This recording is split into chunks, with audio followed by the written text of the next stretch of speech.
നിങ്ങളെല്ലാവരെയും വളരെ വിനയത്തോടു കൂടി ഇന്നത്തെ ആരാധനയിലേക്ക് സ്വാഗതം ചെയ്യുന്നു. നമുക്ക് ദൈവത്തെ ആരാധിക്കാം. ദൈവം ആത്മാവാകുന്നവനെ നമസ്കരിക്കുന്നവർ ആത്മാവിലും സത്യത്തിലും നമസ്കരിക്കണം. നമ്മുടെ പിതാവായ ദൈവത്തിങ്കൽ നിന്നും കർത്താവായ യേശുക്രിസ്തുവിങ്കൽ നിന്നും നിങ്ങൾക്ക് കൃപയും സമാധാനം ഉണ്ടാകട്ടെ. ഇത് യഹോവ ഉണ്ടാക്കിയ ദിവസം, ഇന്ന് നാം സന്തോഷിച്ച് ആനന്ദിക്കാം. കർത്താവേ, ഞങ്ങളുടെ അധരങ്ങളെ തുറക്കണമേ, എന്നാൽ എന്റെ വായ് നിന്റെ സ്തുതിയെ വർണ്ണിക്കും. പിതാവിനും പുത്രനും പരിശുദ്ധാത്മാവിനും മഹത്വം ഉണ്ടാകട്ടെ, ആദിയെങ്കിലും എപ്പോഴും എന്നേക്കുമുള്ള പ്രകാരം തന്നെ. ആമേൻ. നിന്റെ ശക്തിയാലും ജ്ഞാനത്താലും സകലത്തെയും സൃഷ്ടിക്കുകയും ഞങ്ങളുടെ രക്ഷിതാവായിരിക്കാൻ നിന്റെ പുത്രനെ ഞങ്ങൾക്ക് നൽകുവാൻ തക്കോണ ലോകത്തെ സ്നേഹിക്കുകയും ചെയ്ത പിതാവായ ദൈവമേ, നിനക്ക് സ്തുതി ഉണ്ടാകട്ടെ. പാപമൊഴികെ സർവത്തിൽ ഞങ്ങൾക്ക് തുല്യമായി തീർന്നവനും ഞങ്ങളുടെ അതിക്രമങ്ങൾ നിമിത്തം മരണത്തിന് ഏൽപ്പിക്കപ്പെടുകയും ഞങ്ങളുടെ നീതീകരണത്തിനായി ഉയർപ്പിക്കപ്പെടുകയും ചെയ്ത പുത്രനായ ദൈവമേ, നിനക്ക് സ്തുതി ഉണ്ടാകട്ടെ. സകല സത്യത്തിൽ ഞങ്ങളെ വഴി നടത്തുകയും ദൈവസ്നേഹം ഞങ്ങളുടെ ഹൃദയത്തിൽ പകരുകയും ചെയ്യുന്ന പരിശുദ്ധാത്മാവായ ദൈവമേ, നിനക്ക് സ്തുതി ഉണ്ടാകട്ടെ. പിതാവും പുത്രനും പരിശുദ്ധാത്മാവായ ദൈവമേ, നിനക്ക് സകല മഹത്വവും സ്തുതിയും എന്നും എന്നേക്കും ഉണ്ടായിരിക്കട്ടെ. ആമേൻ. സർവശക്തനായ ദൈവമേ, ഞങ്ങളുടെ സ്വർഗ്ഗസ്ഥ പിതാവേ, ഞങ്ങളുടെ ഹൃദയങ്ങൾ സമാധാനവും സ്വസ്ഥതയും കണ്ടെത്തുന്നത് നിന്നിൽ മാത്രമാകുന്നുവല്ലോ. ഈ ആരാധന സമയത്ത് നീ നിന്നെ തന്നെ ഞങ്ങൾക്ക് വെളിപ്പെടുത്തി തരണമേ. നിന്റെ ആത്മീയവരങ്ങളെ ഞങ്ങളുടെ മേൽ പകരണമേ. ഈ വിശുദ്ധമായ ശാന്തസമയം ദൈവിക കാര്യങ്ങളിൽ ഞങ്ങൾക്ക് പ്രയോജനമായി തീരുവാനും നീ ഞങ്ങൾക്ക് ചെയ്യുവാൻ തന്നിരിക്കുന്ന വേലയെ തേക്കേണ്ടതിന് ഞങ്ങളെ പുതുക്കി ശക്തീകരിക്കുവാനും ഞങ്ങളുടെ കർത്താവായ യേശുക്രിസ്തു മൂലം കൃപ ചെയ്യണമേ. ആമേൻ. നമുക്ക് നമ്മുടെ പാപങ്ങൾ സർവശക്തനായ ദൈവത്തിന്റെ സന്നിധിയിൽ ഏറ്റുപറയാം. ഞാൻ എഴുന്നേറ്റ് അപ്പന്റെ അടുക്കൽ ചെന്ന് അവനോട്, അപ്പാ, ഞാൻ സ്വർഗത്തോടും നിന്നോടും പാപം ചെയ്തിരിക്കുന്നു. ഇനി നിന്റെ മകൻ എന്ന പേരിന് ഞാൻ യോഗ്യനല്ല. ദൈവരാജ്യം സമീപിച്ചിരിക്കുന്നു. മാനസാന്തരപ്പെട്ട് സുവിശേഷത്തിൽ വിശ്വസിപ്പിൻ. നമുക്കുള്ള മഹാപുരോഹിതൻ നമ്മുടെ ബലഹീനതകളെ സഹതാപം കാണിപ്പാൻ കഴിയാത്തവനല്ല. പാപമൊഴികെ സർവത്തിലും നമുക്ക് തുല്യമായി പരീക്ഷിക്കപ്പെട്ടവനത്രേ നമുക്കുള്ളത്. നമ്മുടെ പാപങ്ങൾ ഏറ്റുപറഞ്ഞ് നമുക്ക് പ്രാർത്ഥിക്കാം. രണ്ടാമത്തെ പ്രാർത്ഥന. ഞങ്ങളുടെ പിതാവായ ദൈവമേ, ഞങ്ങൾ വിചാരത്തിലും വാക്കിലും പ്രവൃത്തിയിലും നിനക്ക് വിരോധമായി പാപം ചെയ്തിരിക്കുന്നു. ഞങ്ങൾ നിന്നെ പൂർണ്ണ ഹൃദയത്തോടെ സ്നേഹിച്ചിട്ടില്ല. ഞങ്ങൾ ഞങ്ങളുടെ കൂട്ടുകാരെ ഞങ്ങളെപ്പോലെ തന്നെ സ്നേഹിച്ചിട്ടില്ല. ഞങ്ങളോട് കരുണയുണ്ടാകണമെന്ന് ഞങ്ങൾ അവിടത്തോട് അപേക്ഷിക്കുന്നു. ഞങ്ങളുടെ പാപങ്ങൾ ഞങ്ങളെ ശുദ്ധീകരിക്കുകയും ദോഷത്തെ ജയിക്കുവാൻ ഞങ്ങൾക്ക് സഹായിക്കുകയും ചെയ്യണമെന്ന് ഞങ്ങളുടെ കർത്താവായ യേശുക്രിസ്തു മൂലം ഞങ്ങൾ അങ്ങയോട് അപേക്ഷിക്കുന്നു. ആമേൻ.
വിശ്വാസമുള്ള ജനങ്ങൾ തങ്ങളുടെ സകല ഭാഗങ്ങളിലും ശുദ്ധീകരിക്കപ്പെട്ടിട്ട് ശാന്തമനസ്സോടെ നിന്നെ സേവിപ്പാനായിട്ട് അവർക്ക് പാവചനവും സമാധാനം നൽകണമെന്ന് ഞങ്ങളുടെ കർത്താവായ യേശുക്രിസ്തു മൂലം ഞങ്ങൾ അവിടത്തോട് അപേക്ഷിക്കുന്നു.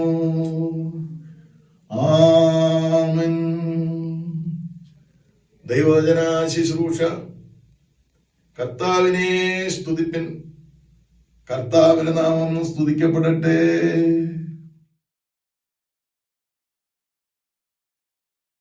Today's first lesson is taken from the book of Nehemiah, chapter 1, verses 1 to 11, and chapter 2, verses 1 to 5. In the month of Kislev, in the 20th year, while I was in citadel of Susa, Hanani, one of my brothers, came from Judah with some other men, and I questioned them about the Jewish remnant that survived the exile and also about Jerusalem. They said to me, "Those who survived the exile are back in the province, are in great trouble and disgrace. The wall of Jerusalem is broken down and its gates have been burned with fire." When I heard these things, I sat down and wept. For some days I mourned and fasted and prayed before the God of heaven. Then I said, "O Lord, God of heaven, the great and awesome God, who keeps his covenant of love with those who love him and obey his commands, let your ear be attentive and your eyes open to hear the prayer your servant is praying before you day and night for your servants, the people of Israel. I confess the sins we Israelites, including myself and my father's house, have committed against you. We have acted wickedly towards you. We have not obeyed the commands, decrees, and the laws you gave your servant Moses. Remember the instruction you gave your servant Moses, saying, 'If you are unfaithful, I will scatter you among the nations. But if you return to me and obey my commands, then if your exiled people are at the farthest horizon, I will gather them from there and bring them to the place I have chosen as a dwelling for my name. They are your servants and your people, whom you redeemed by your great strength and your mighty hand. O Lord, let your ear be attentive to the prayer of this servant and to the prayer of your servants who delight in revering your name. Give your servant success today by granting him favor in the presence of this man." I was cup-bearer to the king. In the month of Nisan, in the 20th year of King Artaxerxes, when wine was brought from, I took the wine and gave it to the king. I had not been sad in his presence before, so the king asked me, "Why does your face look so sad when you are not ill? This cannot be nothing but sadness of heart." I was very much afraid, but I said to the king, "May the king live forever. Should my face not look sad when the city where my fathers are buried lies in ruins, and its gates have been destroyed by fire?" The king said to me, "What is it?" When I prayed to the God of heaven, and I answered the king, "If it pleases the king, and if your servant has found favor in your sight, let him send me to the city in Judah where my fathers are buried, so that I can rebuild it." Here ends the first lesson. ദൈവമേ നിനക്കു സ്തോത്രമുണ്ടാകട്ടെ. 15 സങ്കീർത്തനം നമുക്ക് വാക്യപ്രതിവാക്യമായി വായിക്കാം. Psalm 15. യഹോവേ, നിന്റെ കൂടാരത്തിൽ R പാർക്കും? നിന്റെ വിശുദ്ധ പർവ്വതത്തിൽ ആർ വസിക്കും? നിഷ്കളങ്കനായി നടന്ന് നീതി പ്രവർത്തിക്കുകയും ഹൃദയപൂർവ്വം സത്യം സംസാരിക്കുകയും ചെയ്യുന്നവൻ. നാവുകൊണ്ട് കൊള്ള പറയാതെയും തന്റെ കൂട്ടുകാരനോട് ദോഷം ചെയ്യാതെയും കൂട്ടുകാരന് അപമാനം വരുത്താതെയും ഇരിക്കുന്നവൻ. വഷളനെ നിന്ദിനായി എണ്ണുകയും യഹോഭക്തന്മാരെ ബഹുമാനിക്കുകയും ചെയ്യുന്നവൻ. സത്യം ചെയ്തിട്ട് ഛേദം വന്നാലും മാറാത്തവൻ. ചേർന്ന് വായിക്കാം. ദ്രവ്യം പലിശയ്ക്ക് കൊടുക്കാതെയും കുറ്റമില്ലാത്തവന് വിരോധമായി കൈക്കൂലി വാങ്ങാതെയും ഇരിക്കുന്നവൻ ഇങ്ങനെ ചെയ്യുന്നവൻ ഒരു നാളും കുലുങ്ങിപ്പോകയില്ല. പിതാവിനും പുത്രനും പരിശുദ്ധാത്മാവിനും മഹത്വം ഉണ്ടാകട്ടെ. ആദ്യമെങ്കിലും ഇപ്പോൾ നേക്കുള്ള പ്രകാരം തന്നെ. ആമേൻ.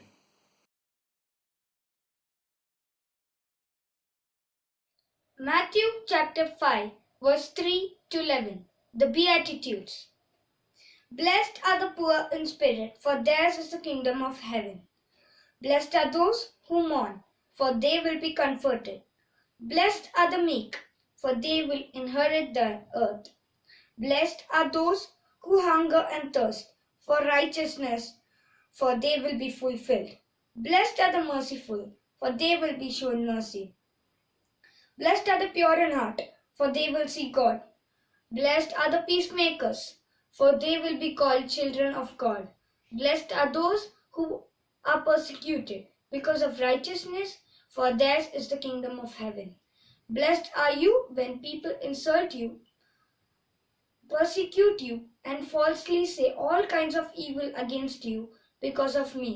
Rejoice and be glad, because great is your reward in heaven. For in the same way they persecuted the prophets who were before you.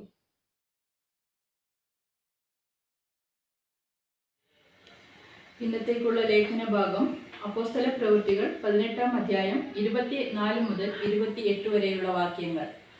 Acts of Apostles chapter 18 verse 24 to 28.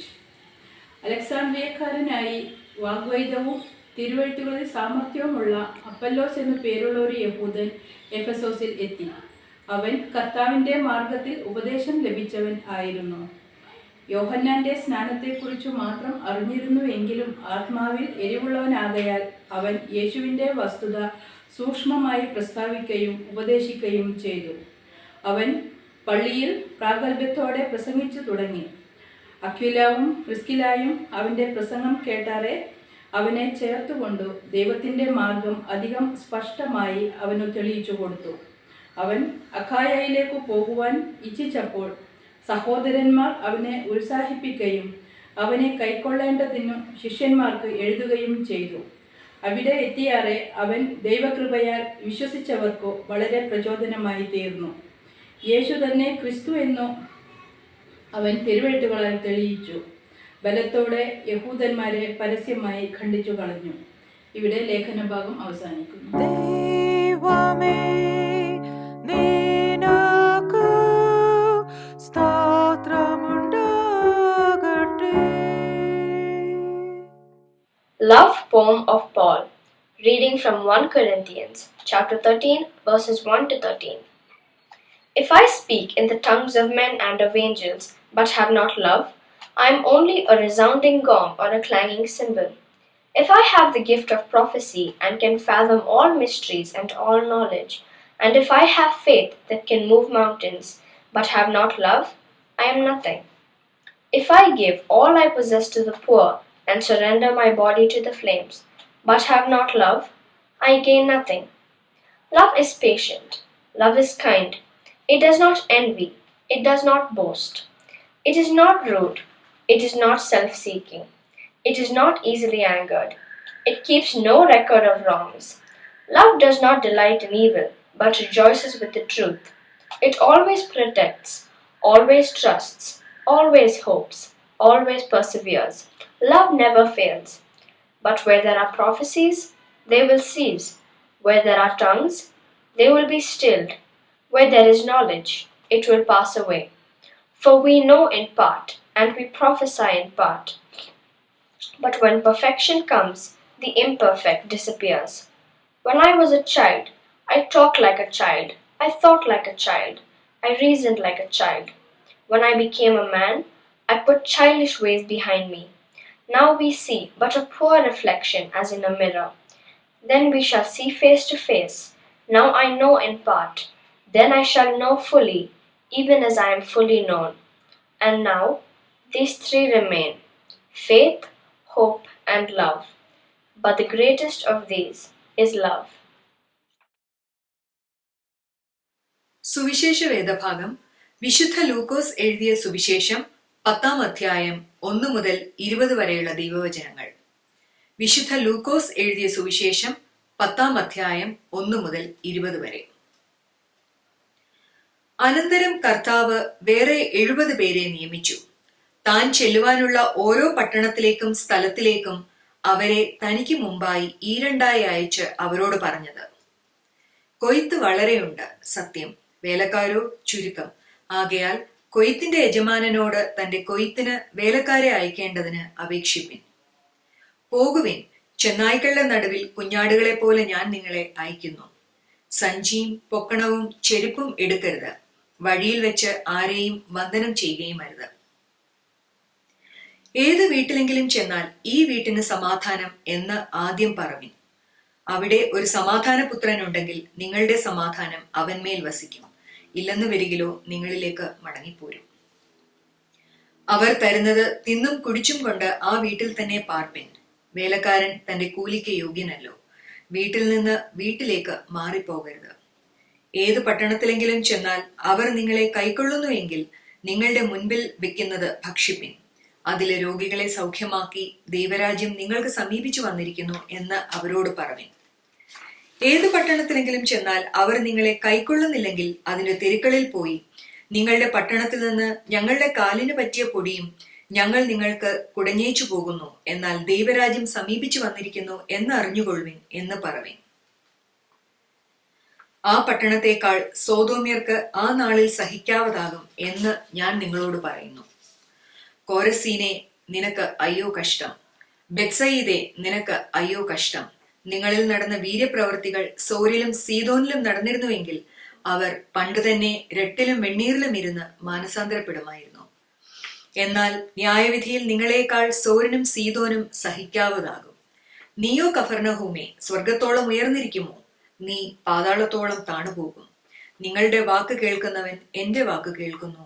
നിങ്ങളെ തള്ളുന്നവൻ എന്നെ തള്ളുന്നു. എന്നെ തള്ളുന്നവൻ എന്നെ അയച്ചവനെ തള്ളുന്നു. ആ 70 പേർ സന്തോഷത്തോടെ മടങ്ങി വന്നു. കർത്താവേ, നിന്റെ നാമത്തിൽ ഭൂതങ്ങളും ഞങ്ങൾക്ക് കീഴടങ്ങിയിരിക്കുന്നു എന്ന് പറഞ്ഞു. അവൻ അവരോട്: സാത്താൻ മിന്നൽ പോലെ ആകാശത്തു നിന്ന് വീഴുന്നത് ഞാൻ കണ്ടു. പാമ്പുകളെയും തേളുകളെയും ശത്രുവിന്റെ സകല ബലത്തെയും ചവിട്ടുവാൻ ഞാൻ നിങ്ങൾക്ക് അധികാരം തരുന്നു. ഒന്നും നിങ്ങൾക്ക് ഒരിക്കലും ദോഷം വരുത്തുകയും ഇല്ല. എങ്കിലും ഭൂതങ്ങൾ നിങ്ങൾക്ക് കീഴടങ്ങുന്നതിലല്ല, നിങ്ങളുടെ പേർ സ്വർഗത്തിൽ എഴുതിയിരിക്കുന്നതിലത്രേ സന്തോഷിപ്പിൻ. ഇവിടെ സുവിശേഷ വേദഭാഗം വായിച്ച് അവസാനിക്കുന്നു.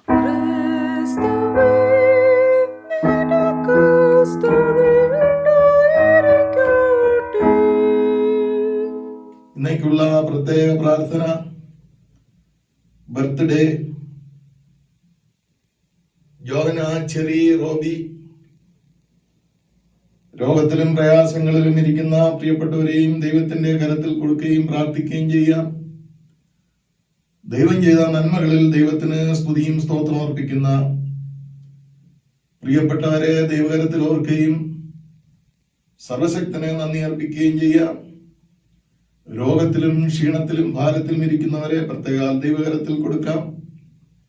നമ്മുടെ സഭയെ മൊത്തമായും പ്രത്യേകിച്ച് സഭയുടെ ബിൽഡിംഗ് പ്രോജക്റ്റിനെയും നമുക്ക് ഓർക്കുകയും പ്രാർത്ഥിക്കുകയും ചെയ്യാം. ജീവന്റെ ഉറവിടമായ ഞങ്ങളുടെ കർത്താവേ, ജീവൻ അവിടെ അർത്ഥദാനമാണ്. അവിടുത്തെ എല്ലാ നന്മകൾക്കുമായി ഞങ്ങൾ ദൈവത്തിന് സ്തോത്രം പറയുന്നു. പ്രത്യേക കർത്താവ് 2 വർഷം തികഞ്ഞ് അങ്ങയെ സ്തുതിക്കുന്ന ജോഹാൻ ചെറി റോബിയെ ഞങ്ങൾ ഓർക്കുന്നു. ആ കുടുംബത്തെ അനുഗ്രഹിക്കുകയും ആസ്വദിക്കുകയും ചെയ്യണമേ എന്ന് പ്രാർത്ഥിക്കുന്നു. രോഗത്തിലും ക്ഷീണത്തിലും ഇരിക്കുന്ന റേച്ചൽ പതി aunty, Grace and, Nimmi and, അതുപോലെ പ്രായം ചെന്ന ഭവനത്തിലും നാട്ടിലുമായിരിക്കുന്ന പ്രിയപ്പെട്ടവരെയും സർവശക്തിയുള്ള ദൈവത്തിന്റെ കരത്തിലേക്ക് തരുന്നു. അവിടുത്തെ കൃപയും അനുഗ്രഹവും പകർന്ന് ധന്യമായി അനുഗ്രഹിക്കണമേ എന്ന് അപേക്ഷിക്കുന്നു. ദൈവം ചെയ്ത ഉപകാരങ്ങൾ ഓർത്ത് നന്ദിയോടുകൂടി ദൈവസന്നിധിയിലായിരിക്കുന്ന പ്രിയമുള്ളവരെയും അവിടുത്തെ കരത്തിൽ ഞങ്ങൾ അർപ്പിക്കുന്നു. വചനം പഠിപ്പിക്കുന്നത് പോലെ എൻ മനമേ യഹോവയെ വാഴ്ത്തുക, എന്റെ സർവാന്തരംഗമേ അവൻ വിശുദ്ധനാമത്തെ വാഴ്ത്തുക. എൻ മനമേ യഹോവയെ വാഴ്ത്തുക, അവന്റെ ഉപകാരങ്ങളൊന്നും മറക്കരുത്. കർത്താവെ, പ്രത്യേകിച്ച് രോഗസൗഖ്യം പ്രാപിച്ചുകൊണ്ടിരിക്കുന്ന ജോസഫ് ടി തോമസിനെയും നിഖിലെയും ദൈവത്തിന്റെ കരത്തിലേക്ക് തരുന്നു. കൃപയിലങ്ങ് സൂക്ഷിക്കണമേ. അവർക്ക് ദാനമായി നൽകിയിരിക്കുന്ന നഥാനിയെ ദൈവത്തിന്റെ കരത്തിലേക്ക് തരുന്നു. കർത്താവേ, അവിടുത്തെ കൃപയും അനുഗ്രഹവും അങ്ങ് നൽകി ആസ്വദിക്കണമേ എന്ന് പ്രാർത്ഥിക്കുന്നു. തമ്പുരാന്റെ കൃപയില്ലാതെ ഞങ്ങൾക്കൊന്നും ചെയ്യുവാൻ കഴിയയില്ല. എല്ലാം അവിടുത്തെ നന്മകളാണ്. കൃപയിൽ പൊതിഞ്ഞുകൊള്ളണമേ. യേശുവിന്റെ നാമത്തിൽ ഞങ്ങളുടെ പ്രാർത്ഥന കേൾക്കണമേ. ആമേൻ.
ദൈവത്തിന് സ്തോത്രമുണ്ടാകട്ടെ.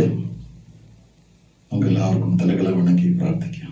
ഞങ്ങളെ വിളിച്ച് വേർതിരിച്ച ദൈവമേ, വിവിധ ശുശ്രൂഷകൾ നൽകി, ഉത്തരവാദിത്വം നൽകി ഞങ്ങളെ സഭയിലാക്കിയിരിക്കുന്ന കർത്താവെ, ഞങ്ങളുടെ ഉത്തരവാദിത്തങ്ങൾ കൃത്യമായി നിറവേറ്റുവാൻ ഞങ്ങളെ സഹായിക്കണമേ എന്ന് ഞങ്ങളോട് പ്രാർത്ഥിക്കുന്നു. ഇന്നത്തെ തിരുവചന ചിന്തയിൽ അവിടുത്തെ കൃപ കൂടെ ഇരിക്കണമേ. അടിയങ്ങളെ മനസ്സുകളെ തുറക്കണമേ. ലുതിയ ഹൃദയം തുറന്ന് ദൈവത്തിന്റെ വചനം സ്വീകരിച്ചതുപോലെ ഞങ്ങളെ ഞങ്ങളുടെ ഉള്ളു തുറന്ന് ദൈവവചനം സ്വീകരിപ്പാൻ സഹായിക്കണമേ. അടിയന്റെ ചിന്തകളെയും ജനത്തിന്റെ ധ്യാനത്തെയും അങ്ങ് ശക്തീകരിക്കണമേ. യേശുവിന്റെ നാമത്തിൽ ഞങ്ങളുടെ പ്രാർത്ഥന കേൾക്കണമേ. ആമേൻ. ഇന്ന് നമ്മൾ ചിന്തിക്കേണ്ടതായ വിഷയം അദ്മായർ, സേവനത്തിനായി വിളിക്കപ്പെട്ടവർ, laity, witness of the people of God, ദൈവവചനത്തിന്റെ സാക്ഷ്യം. പ്രാരംഭമായി തന്നെ നമ്മളെല്ലാവരെയും സഭയുടെ ശുശ്രൂഷയ്ക്കായി ദൈവം വിളിച്ചിരിക്കുന്നു. അതിനായിട്ട് നമുക്ക് ദൈവത്തിന് സ്തോത്രം പറയാം. കഴിഞ്ഞ ആഴ്ച പട്ടത്വ ശുശ്രൂഷയെക്കുറിച്ച് ചിന്തിച്ചല്ലോ.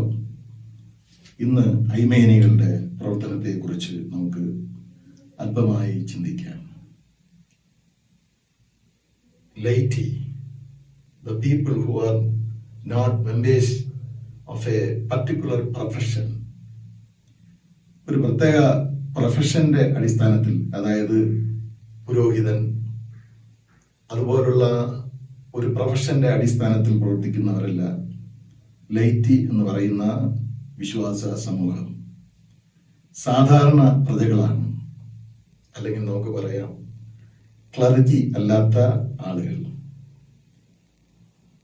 അവരെ കുറിച്ച് പറഞ്ഞിരിക്കുന്നത് lay people are the key participants in the church activities.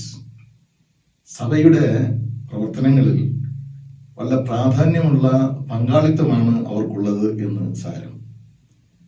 ഞാൻ നേരത്തെ സൂചിപ്പിച്ചതുപോലെ പുരോഹിതന്മാർ ചെയ്യുന്ന കൂദാശകൾ ഒഴികെ മറ്റെല്ലാ തലങ്ങളിലും അവര് പുരോഹിതനോടൊപ്പം ചേർന്ന് പ്രവർത്തിക്കുന്നു.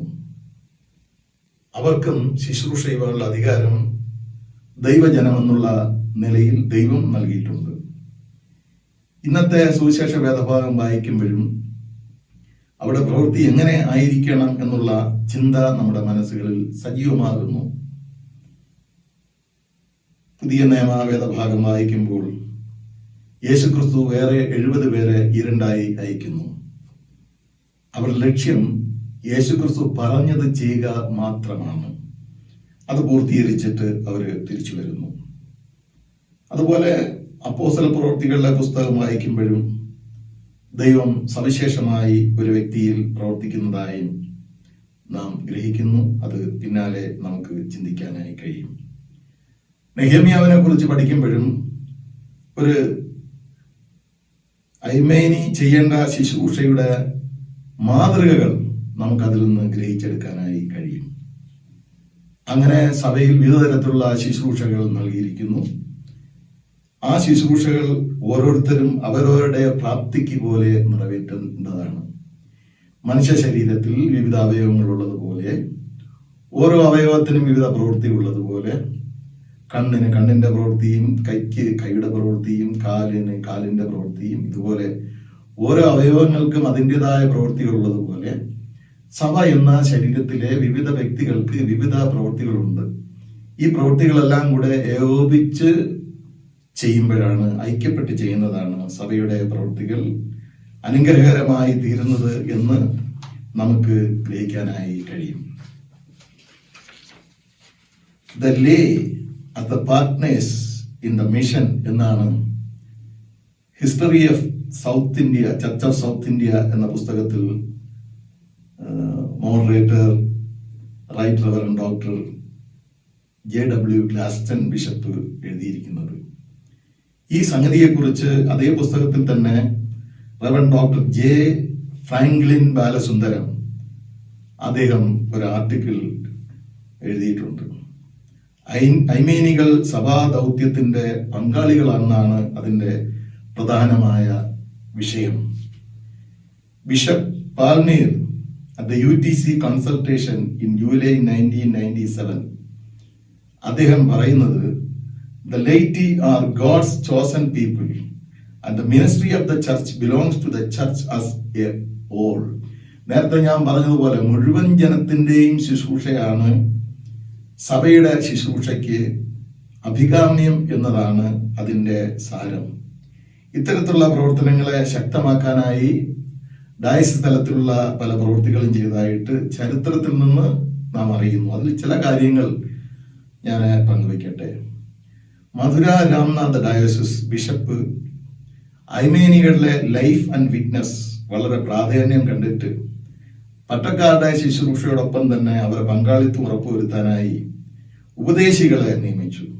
അവർ സാക്രമെന്റുകളിൽ സഹായിക്കുകയും ഹൗസ് വിസിറ്റ് ചെയ്യുകയും ഭവന പ്രാർത്ഥനകൾ നടത്തുകയും പ്രത്യേകിച്ച് ഭവനങ്ങളിൽ യോഗം സംഘടിപ്പിക്കുകയും പ്രാർത്ഥിക്കുകയും പ്രസംഗിക്കുകയും ഒക്കെ ചെയ്ത് നല്ല നേതൃത്വം നൽകിയതായിട്ട് ചരിത്രത്തിൽ രേഖപ്പെടുത്തിയിരിക്കുന്നു. ഇത് 1997 മുമ്പുള്ള കാര്യമാണ്. അപ്പൊ ഇന്നത്തെ കാലഘട്ടത്തിൽ ശുശ്രൂഷകളെല്ലാം വളരെ ഡെവലപ്പായി എന്ന് നമുക്ക് അറിയാനായിട്ട് സാധിക്കുന്നു.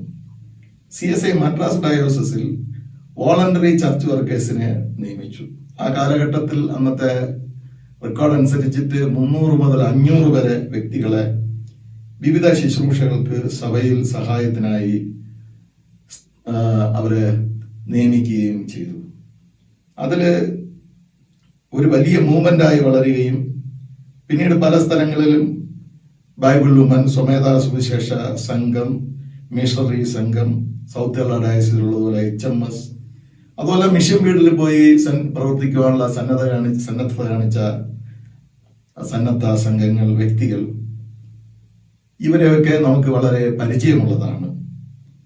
അവരുടെ പ്രവൃത്തി വളരെയധികം സജീവമായിരുന്നു.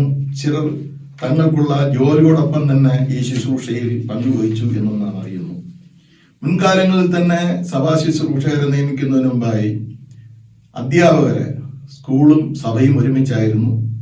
അധ്യാപക വൃത്തിയിലുള്ളവരെ അവരെ കഴിവ് പരിഗണിച്ച് പല സ്ഥലത്തും അവർ കോർഡിനേഷൻ നൽകിയതായും നമുക്ക് മനസ്സിലാക്കാനായിട്ട് സാധിക്കും. ഇങ്ങനെ ഈ കാലഘട്ടങ്ങളിൽ അവർക്ക് ഒരു ഷോർട്ട് ടൈം ട്രെയിനിങ് കൊടുത്തതിന് ശേഷം സഭയുടെ ശുശ്രൂഷയിൽ പങ്കാളികളാകുകയും പട്ടക്കാരെയും പിന്നെ ബിഷപ്പന്മാരെയും ഒക്കെ സഹായിക്കുന്നതിന് അവരുടെ സേവനം ലഭ്യമാക്കുകയും ചെയ്ത ഒരു ശൈലി ഇന്ന് സഭകളിൽ തുടർന്ന് വരുന്നുണ്ട്. നമ്മുടെ ഈ കർണാടക ഡയസിസിൽ മുൻ ബിഷപ്പായിരുന്ന ഗിൽ അദ്ദേഹം സ്ത്രീകളെ വളരെയധികം പ്രോത്സാഹിപ്പിച്ചു. ലേ മിനിസ്ട്രികളുടെ അവരുടെ പങ്കാളിത്തം ഉറപ്പാക്കി. മാത്രമല്ല, എല്ലാ ഡയസിസിന്റെയും ചരിത്രം പഠിക്കുമ്പോൾ ഇന്ന് ഈ കാലഘട്ടത്തിൽ ധാരാളം പട്ടത്വം സ്വീകരിച്ച സ്ത്രീകൾ ശുശ്രൂഷ ചെയ്യുന്ന ഒരു ഡയസിസാണ് ഈ ഡയസിസ്. പ്രത്യേകിച്ച് സ്തുത്യർഹമായ സേവനമാണ് അവരിൽ നിന്ന് സഭയ്ക്ക് ലഭിക്കുന്നത് എന്ന് നാം അറിയുന്ന ഒരു വലിയ സത്യമാണ്. ഞാൻ നേരത്തെ പറഞ്ഞതുപോലെ ലൂക്കോസ് സുവിശേഷം 10-1 മുതൽ 20 വരെയുള്ള ഭാഗങ്ങളിൽ ഈ ദൗത്യം ഏൽക്കുന്നവര് ചെയ്യേണ്ടതായ ആ ശുശ്രൂഷയുടെ കാതലായ തത്വം അതിൽ നിന്ന് നമുക്ക് ഗ്രഹിച്ചെടുക്കാനായിട്ട് സാധിക്കും. ഒരു മെസ്സേജോട് കൂടിയാണ് അവരെ കർത്താവ് ഈ രണ്ടായി അയച്ചത്. ഇത്തരത്തിൽ അപ്പോസ്തല പ്രവൃത്തി 18-ാം 24 മുതൽ 28 വരെയുള്ള ഭാഗത്ത് ഒരു ഐമേനിയുടെ പ്രവർത്തനത്തെ സഭ വളരെയധികം ശ്ലാഘിക്കുകയും പ്രോത്സാഹിപ്പിക്കുകയും ചെയ്യുന്നതായി നാം വായിച്ച് കേട്ടല്ലോ. ഒരു അലക്സാണ്ട്രിയക്കാരൻ അപ്പല്ലോസ് എന്ന് പറയുന്ന ഒരു എലോക്വന്റ് പ്രീച്ചർ, ഒരു വാഗ്മി, തിരുവെഴുത്തിൽ സാമർഥ്യവും യേശുക്രിസ്തുവിന്റെ മാർഗത്തിൽ ശരിയായ ഉപദേശവും ലഭിച്ച ഒരു വ്യക്തി.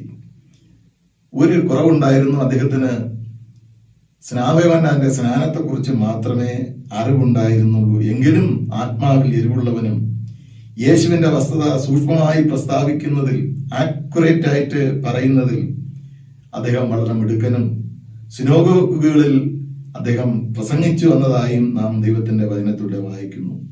അവന്റെ പ്രസംഗം കേട്ടിട്ട് അക്വിലാസും പ്രിസ്കില്ലയും അവനെ ഭവനത്തിൽ ചേർത്തുകൊള്ളുകയും ഒടുവിലായി അപ്പല്ലോസ് ആഖായിലേക്ക് പോകുവാൻ ഇച്ഛിച്ചപ്പോൾ സഹോദരന്മാർ അവരെ പ്രോത്സാഹിപ്പിക്കുകയും അവരെ സ്വീകരിച്ചു കൊള്ളുവാൻ ശിഷ്യന്മാർക്ക് കത്ത് നൽകി അയക്കുകയും ചെയ്തു എന്ന് നാം ദൈവത്തിന്റെ വചനത്തിൽ വായിക്കുന്നു.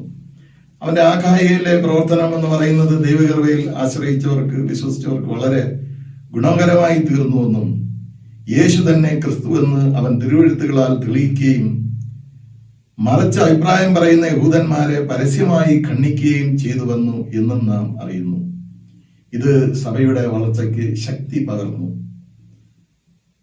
വേദപുസ്തകം പ്രത്യേകിച്ച് പുതിയ നിയമം എഴുതിയ കാലഘട്ടങ്ങളിൽ തന്നെ ഇത്തരത്തിലുള്ള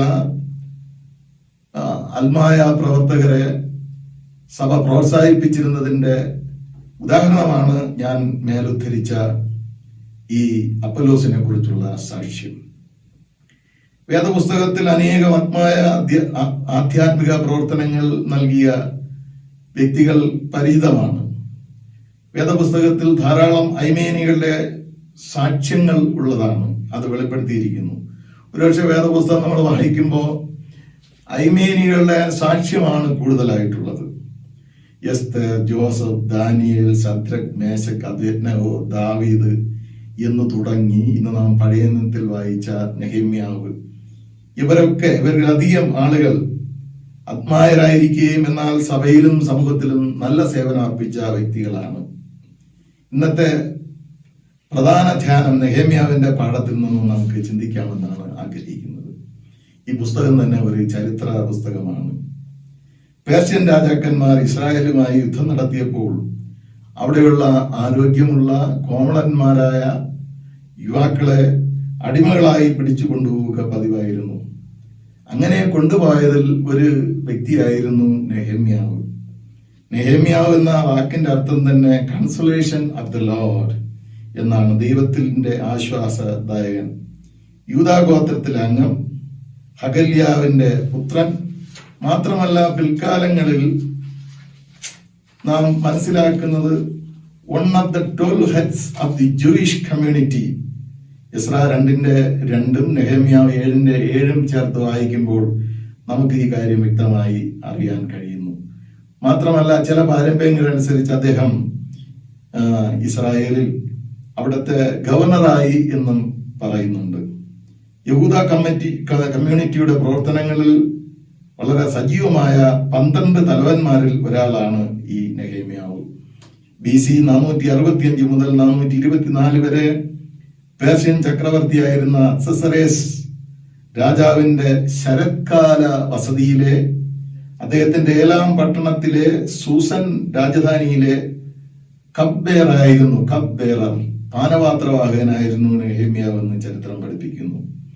അടിമയായി പിടിച്ചുകൊണ്ടുപോയ ഈ യുവാവ് അന്ന് ഒരുവന് ലഭിക്കാവുന്നതിൽ വെച്ച് ഉന്നതമായ നിലയിലെത്തി രാജാവിന്റെ തിരുമുഖം കാണുവാനും കൊട്ടാരത്തിലെ അന്തേവാസികളെ കാണുവാനും അതിഥികളെ സൽക്കരിക്കുവാനും രാജകീയ ഭോജനം ഭക്ഷിക്കുവാനും തിരുമേശയിൽ ഭക്ഷണം വിളമ്പുന്നതിന് ഉപരി ആ രാജകീയ കുശല പ്രസനങ്ങൾ ശ്രദ്ധിക്കുവാനും ഒക്കെയുള്ള ഒരു സ്വാതന്ത്ര്യമുള്ള ഒരു വ്യക്തിയായിരുന്നു നെഹമ്യാവ് എന്ന് പറയുന്നത്. ഇത്തരത്തിൽ ഉന്നതമായ നിലയിൽ അദ്ദേഹത്തെ എത്തിക്കുവാൻ അദ്ദേഹത്തിന്റെ സ്വഭാവ വിശേഷതയും പ്രത്യേകിച്ച് ദൈവത്തിന്റെ കൃപയും ജീവിത വിശുദ്ധിയും ഒക്കെ തുണച്ചിരിക്കും എന്ന് നാം മനസ്സിലാക്കുന്നു. വളരെ ഉത്തരവാദിത്തപരമായ ഒരു പദവി, സുരക്ഷിതമായ ഒരു പദവി. എന്നാൽ അതേസമയം കൃത്യ നിർവഹണത്തിൽ അപാകതയുണ്ടായാൽ സർവനാശം സംഭവിക്കത്തക്ക ഒരു ജോലിയും കൂടെയാണ് ഈ പാനപാത്രവാഹകന്റെ ജോലി എന്ന് പറയുന്നത്. ഇന്ന് പല ആളുകളും എനിക്ക് സമയമില്ല, എനിക്ക് വളരെ ഉത്തരവാദിത്തങ്ങളുണ്ട്, ഞാൻ ഒരുത്തം മാത്രം എന്ത് ചെയ്യും, എനിക്ക് എന്ത് ചെയ്യാൻ സാധിക്കും, ഇങ്ങനെ വാദമുഖങ്ങൾ ഉയർത്തി ദൈവിക പ്രവൃത്തികളിൽ മാറി നിൽക്കുന്ന അലസന്മാർക്ക് ഒരു വെല്ലുവിളിയും ഒരു ചോദ്യവുമാണ് നെഹമ്യാവിന്റെ അനുഭവം എന്നുള്ളത് ഞാൻ നിങ്ങളെ പ്രാരംഭമായി ഓർമ്മിപ്പിക്കട്ടെ. ഇന്ന് നമുക്ക് നെഹമ്യാവിന്റെ ഗുണഗണങ്ങളെ കുറിച്ച് നമുക്ക് ചിന്തിച്ച് നമ്മുടെ പ്രവർത്തനത്തിൽ ഉള്ള വീഴ്ചകളെ കുറിച്ച് നാം മനസ്സിലാക്കി കുറ്റബോധത്തോടുകൂടി ദൈവസന്നിധിയിൽ വന്ന് നമ്മുടെ ജീവിതത്തെ പുനർപ്രതിഷ്ഠിക്കുന്നതിന് കാരണമായി തീരട്ടെ എന്ന് ഞാൻ ആഗ്രഹിക്കുന്നു. ഞാൻ നേരത്തെ പറഞ്ഞതുപോലെ അയ്മേനിക്ക് വേണ്ടതായ മാതൃകകൾ സുവിശേഷ വേദഭാഗത്തിൽ നിന്നും പ്രത്യേകിച്ച് അപ്പോസ്തല പ്രവൃത്തികളിൽ നിന്നും നാം ചുരുക്കമായി ചിന്തിച്ചു, ചുരുക്കമായി സ്പർശിച്ചു എങ്കിലും ഇന്ന് അല്പം വിശാലമായിട്ടുള്ള അർത്ഥത്തിൽ നെഹമ്യാവിന്റെ പുസ്തകത്തിൽ നിന്ന് ചില ചിന്തകൾ പങ്കുവയ്ക്കാം. ഒന്നാമതായി നെഹമ്യാവിന് ഉണ്ടായിരുന്ന ഗുണം എന്ന് പറയുന്നത്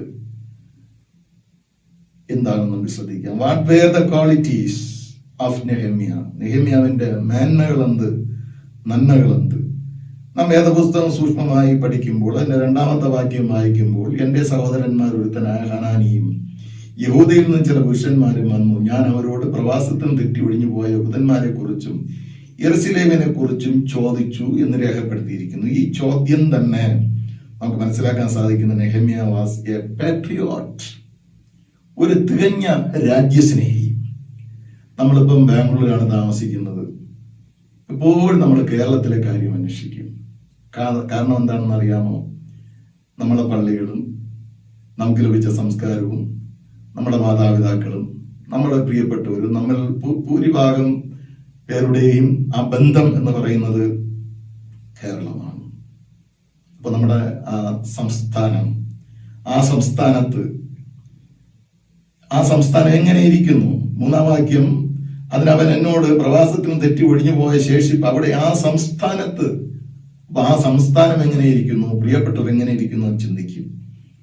അപ്പൊ ഒരു അയ്മേനിക്കുണ്ടാകേണ്ട പ്രധാന സവിശേഷത എന്ന് പറയുന്നത് അദ്ദേഹം ഒരു രാജ്യസ്നേഹി, തികഞ്ഞ ദേശസ്നേഹിയായിരിക്കണം, എ പാട്രിയോട്ട് എന്ന് ഈ നെഹമ്യാവിന്റെ അനുഭവം നമ്മെ പഠിപ്പിക്കുന്നു. രണ്ടാമത് ഇതേ ഭാഗം നമ്മൾ സ്വല്പം കൂടെ ചിന്തിക്കുമ്പോൾ അവിടെ നമ്മൾ വായിക്കുന്നു, എന്റെ സഹോദരന്മാരുത്തന ഹനാനിയും യഹൂദയും ചില പുരുഷന്മാരും വന്നു, ഞാൻ അവരോട് പ്രവാസത്തിൽ തെറ്റി ഒഴിഞ്ഞുപോയ യഹൂദന്മാരെ കുറിച്ചും യെരുശലേമിനെ കുറിച്ചും എന്ന് വായിക്കുന്നു. നമ്മൾ ആരെങ്കിലും നാട്ടിൽ നിന്ന് നമ്മുടെ ദേശത്ത് ആരെങ്കിലും വന്നാൽ നമ്മുടെ കുടുംബത്തെ കുറിച്ച് ചോദിക്കും, സഹോദരന്മാരെ കുറിച്ച് ചോദിക്കും. പക്ഷെ ഇവിടെ നെഹമ്യാവ് ചോദിക്കുന്നത് ജനത്തെക്കുറിച്ചാണ്. My people. Nehemiah loved his community. തന്റെ കമ്മ്യൂണിറ്റിയെ സ്നേഹിക്കുന്നവരായിരിക്കണം. കമ്മ്യൂണലിസം അല്ല, കമ്മ്യൂണിറ്റിയെ സ്നേഹിക്കുന്ന ഒരു വ്യക്തിയായിരിക്കണം. അതുകൊണ്ട് തെറ്റി ഒഴിഞ്ഞു പോയ യഹൂദരെ കുറിച്ചും യെരുശലേമിനെ കുറിച്ചും ചോദിച്ചു എന്ന് നാം മനസ്സിലാക്കുന്നു. ഒരു ഐമേനിക്ക് നല്ല പ്രവർത്തനം സമൂഹത്തിലും സഭയ്ക്കും കാഴ്ചവെക്കണമെങ്കിൽ തീർച്ചയായും അവന് ഇത്തരത്തിലുള്ള ഒരു ബന്ധം, ഒരു ആത്മനിഷ്ഠമായ ബന്ധം അവനുണ്ടായിരിക്കേണ്ടത് ആവശ്യമാണ്. ആ ഒരു ബന്ധം നെഹേമ്യാവിൽ നിന്ന് നമുക്ക് ഗ്രഹിക്കാനായി സാധിക്കുന്നു. ഞാൻ ആദ്യമായി പറഞ്ഞു, നെഹേമ്യ വാസ് എ പാട്രിയോട്ട്. രണ്ടാമത്, നെഹേമ്യ loved his community.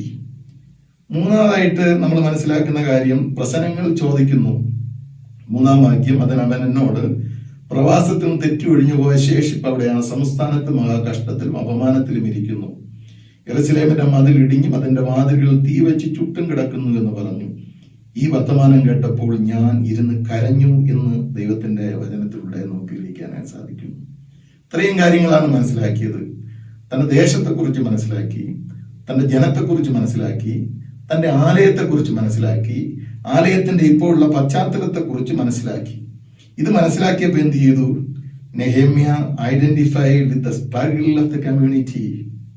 Nehemiah identified with the problems of the community.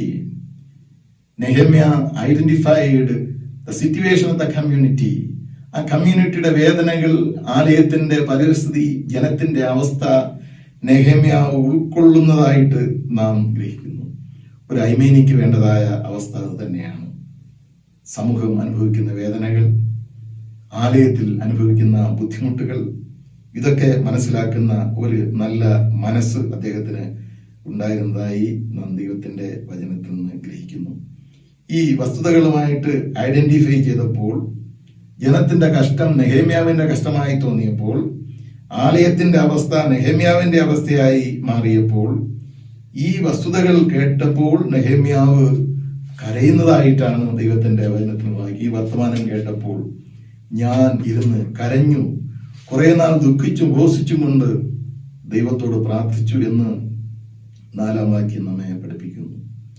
നോക്കുക, സ്ഥിരമായ ജോലിയും സുരക്ഷിതത്വമുള്ള ഒരു വ്യക്തി, രാജകീയ ഭോജനങ്ങൾ അനുഭവിച്ച് സുരക്ഷിതമായിരിക്കുന്ന ഒരു വ്യക്തി, ആ വ്യക്തി എന്തിനിങ്ങനെ ദുഃഖിക്കുന്നു? ഞാൻ നേരത്തെ പറഞ്ഞല്ലോ, because he identified with the struggle and the shame of the people. അവരുടെ കഷ്ടങ്ങളും അവരുടെ അപമാനവും അതുമായി താതാമ്യം പ്രാപിക്കുന്ന അനുഭവം ഇവിടെ നമുക്ക് മനസ്സിലാക്കാനായി സാധിക്കും. ഒരു നല്ല ഐമേനിയുടെ ശുശ്രൂഷയുടെ പ്രത്യേകതയാണ് ഈ ഭാഗം നമ്മെ പഠിപ്പിക്കുന്നത്. അത് കഴിഞ്ഞതിന് ശേഷം പ്രശ്നങ്ങളെല്ലാം മനസ്സിലാക്കി കരഞ്ഞുകൊണ്ടിരിക്കുക മാത്രമല്ല, ഒരുപക്ഷെ ഈ ലെവല് വരെ നമ്മൾ പോകുമായിരിക്കും, നമ്മൾ ദുഃഖിക്കും, കരയും. പക്ഷെ മറ്റൊരു ലെവലിലേക്ക് അദ്ദേഹം പോയി. He fasted and prayed alone in the presence of God. നമ്മളെങ്കിൽ പറഞ്ഞ ഒറ്റയ്ക്ക് എന്ത് ചെയ്യും? ഞാനിവിടെ വളരെ അകലത്തിലല്ലേ, കൊട്ടാരത്തിലല്ലേ, എനിക്ക് ഉത്തരവാദിത്തമില്ലേ, രാജാവ് എന്ത് ചിന്തിക്കും? ഈ എക്സ്ക്യൂസ് ഒന്നും അദ്ദേഹത്തിനെ ബാധിച്ചില്ല. അദ്ദേഹം ഇരുന്ന് കുറെ നാൾ ഉപവസിക്കുകയും പ്രാർത്ഥിക്കുകയും ചെയ്തു എന്ന് വായിക്കുന്നു. വെറ്റ് ആൻഡ് മോണ്ട്, കരഞ്ഞ് ദുഃഖിച്ചുകൊണ്ടിരിക്കുന്ന, ഉപവസിച്ചുകൊണ്ടിരിക്കുന്ന, എന്നിട്ട് സ്വർഗത്തിലെ ദൈവത്തോട് പ്രാർത്ഥിക്കുന്ന അവസ്ഥ. ഈ വർത്തമാനം കേട്ടപ്പോൾ കുറെ നാൾ ദുഃഖിച്ചും ഉപവസിച്ചും കൊണ്ട് സ്വർഗത്തിലെ ദൈവത്തോട് ഞാൻ പ്രാർത്ഥിച്ച് പറഞ്ഞതെന്തെന്നാൽ, പ്രിയപ്പെട്ടവരെ, ഈ സന്ദർഭത്തിൽ നമുക്ക് ദുഃഖമുണ്ട്. നെഹമ്യാവിന്റെ അവസ്ഥയല്ല എങ്കിലും ലോകത്തിന്റെ അവസ്ഥ നമുക്കറിയാം. ഇത് നമ്മൾ അറിയുമ്പോൾ നമുക്ക് ദൈവമുണ്ട്. ചില പ്രശ്നങ്ങളിൽ നമുക്ക് ദൈവത്തിന്റെ അടുക്കൽ മാത്രമേ ഓടിക്കൂടുവാൻ സാധിക്കുകയുള്ളൂ. ദൈവത്തിന്റെ സന്നിധിയിൽ മാത്രമേ ഇരിക്കുവാൻ സാധിക്കുകയുള്ളൂ, കരയുവാൻ സാധിക്കുകയുള്ളൂ, പറയുവാൻ സാധിക്കുകയുള്ളൂ. അങ്ങനെയുള്ള അവസ്ഥയുണ്ട്. ഇങ്ങനെയുള്ള അവസ്ഥകളിൽ നമ്മൾ ദൈവത്തിന്റെ അടുക്കലേക്ക് പോകേണ്ടതാണ് എന്ന് നെഹമ്യാവ് പഠിപ്പിക്കുന്നു. ഇതൊരു ഐമേനിക്ക് ഉണ്ടാകേണ്ട ഗുണമാണ്. അത് മാത്രമല്ല, ഒറ്റയ്ക്കാണ്, ആരുമില്ല, കൂട്ടങ്ങളൊന്നുമില്ല, സഹായത്തിന് ആരുമില്ല, ആശ്വാസവാക്ക് പറയുവാൻ ആരുമില്ല. ഒറ്റയ്ക്ക് ദൈവസന്നിധിയിൽ പ്രാർത്ഥിച്ചു. He fasted and prayed alone in the presence of God. മാത്രമല്ല, പ്രാർത്ഥന അങ്ങനെ അവസാനിക്കുന്നില്ല. നമ്മൾ വളരെ ശ്രദ്ധിക്കുക. അദ്ദേഹം എന്ത് ചെയ്തു? He was confessed before God. വെറുതെ പ്രാർത്ഥിക്കുകയല്ല, കുറ്റബോധമുള്ളവനായി പ്രാർത്ഥിച്ചു എന്ന് നമ്മൾ വചനത്തിൽ വായിക്കുന്നു. 5-ാം വാക്യം ഇങ്ങനെ വായിക്കുന്നു: സ്വർഗത്തിലെ ദൈവമായ യഹോവേ, നിന്നെ സ്നേഹിച്ച് നിന്റെ കൽപ്പനകളെ പ്രമാണിക്കുന്നവർക്ക് നിയമവും ദയയും പാലിക്കുന്ന മഹാനും ഭയങ്കരമായ ദൈവമേ, നിന്റെ ദാസന്മാരായ ഇസ്രായേൽ മക്കൾക്ക് വേണ്ടി രാവും പകലും നിന്റെ മുൻപാകെ പ്രാർത്ഥിക്കുകയും ഇസ്രായേൽ മക്കളായ ഞങ്ങൾ നിന്നോട് ചെയ്തിരിക്കുന്ന പാപങ്ങളെ ഏറ്റുപറയുകയും ചെയ്യുന്ന അടിയന്റെ പ്രാർത്ഥന കേൾക്കേണ്ടത് നിന്റെ ചെവി ശ്രദ്ധിച്ചും നിന്റെ കണ്ണ് തുറന്നും ഇരിക്കണമേ. ഞാനും എന്റെ പിതൃഭവനവും പാപം ചെയ്തു. വളരെ ശ്രദ്ധിക്കേണ്ട ഒരു കാര്യമാണ്. ഞാനും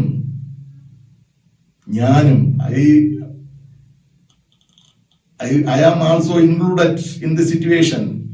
ഞാനും എന്റെ പിതൃഭവനവും പാപം ചെയ്തു. ഇത് നമ്മൾ ശ്രദ്ധിക്കുമ്പോൾ ഇത് തന്നെ വളരെ ചിന്തകൾ അടങ്ങിയ ഒരു പ്രാർത്ഥനയാണ്.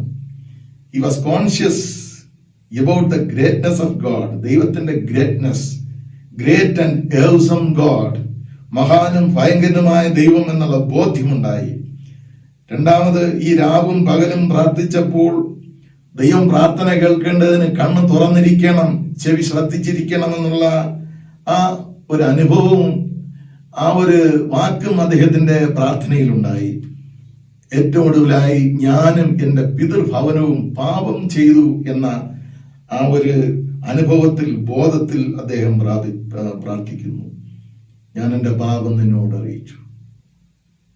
എന്റെ പാപം ഞാൻ ദൈവത്തിന്റെ സന്നിധിയിൽ വയ്ക്കുന്നു.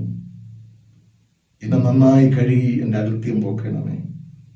പാപബോധത്തോടു കൂടിയുള്ള ഒരു പ്രാർത്ഥന മാത്രമല്ല, താനും അത് ഉൾപ്പെട്ടിരിക്കുന്നു. ഇവർ പാപം ചെയ്തു എന്നല്ല, ഞാനും എന്റെ പിതൃഭവനവും പാപം ചെയ്തിരിക്കുന്നു എന്നുള്ള ആ ഒരു പ്രാർത്ഥന അദ്ദേഹം പ്രാർത്ഥിച്ചതായിട്ട് ദൈവത്തിന്റെ വചനത്തിൽ നാം ഗ്രഹിക്കുന്നു. വീണ്ടും നമ്മൾ ശ്രദ്ധിച്ചു നോക്കുമ്പോൾ 7 മുതൽ 10 വരെയുള്ള വാക്യങ്ങളിൽ പഠിക്കുമ്പോൾ he remembered the covenant of God. വീണ്ടും നമ്മൾ വളരെ ശ്രദ്ധിക്കുമ്പോൾ he renewed his covenant with God. ദൈവത്തിന്റെ വാഗ്ദാനങ്ങളെ കുറിച്ച് ഓർത്തു. കൂട്ടിച്ചേർക്കുന്ന ദൈവമാണെന്ന് ഓർത്തു. മോശയ്ക്ക് കൊടുത്ത കൽപ്പനകൾ ഓർത്തു. ഞങ്ങൾ ഏറ്റവും വഷളമായി പ്രവർത്തിച്ചിരിക്കുന്നത് ഓർത്തു.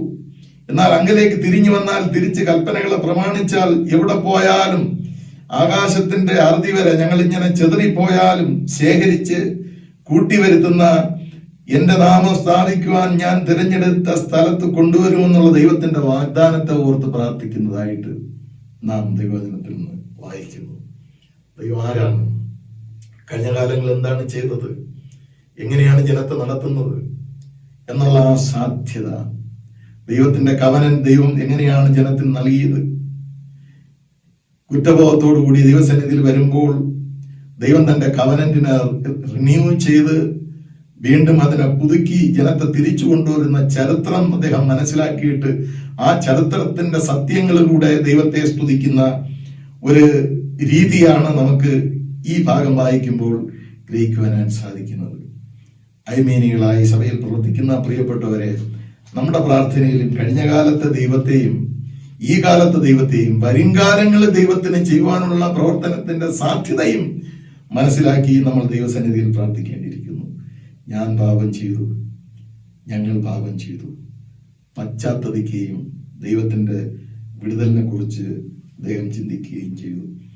ഒടുവിൽ 7-ാം വാക്യത്തിൽ നാം വായിക്കുന്നത് എന്താണ്? ഒടുവിലായി നാം താഴോട്ട് 7-ാമത്തെ പോയിന്റ്, ഒടുവിലായി നാം എന്താണ് മനസ്സിലാക്കുന്നത്? പ്രാർത്ഥനയ്ക്ക് അടിയന്റെ ചെവി തുറന്നിരിക്കണമേ.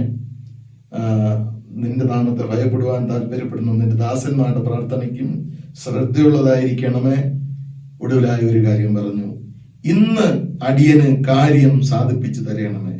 ഇന്ന് അടിയന് കാര്യം സാധിപ്പിച്ചു തരണമേ. ഈ മനുഷ്യന്റെ മുൻപാകെ എനിക്ക് ദയ ലഭിക്കണമേ എന്ന് പ്രാർത്ഥിച്ചു. Strong faith in God. Strong faith എന്ന് മാത്രം പറയാൻ സാധിക്കില്ല, അൺകണ്ടീഷണൽ ഫെയ്ത്ത്, ഉപാധികളില്ലാതെ ഇന്ന് കാര്യം സാധിക്കണമേ. എത്ര ആഴമായ, എത്ര സ്ട്രോങ് ആയ വിശ്വാസം. Give success to your servant today and grant him mercy in the sight of this man.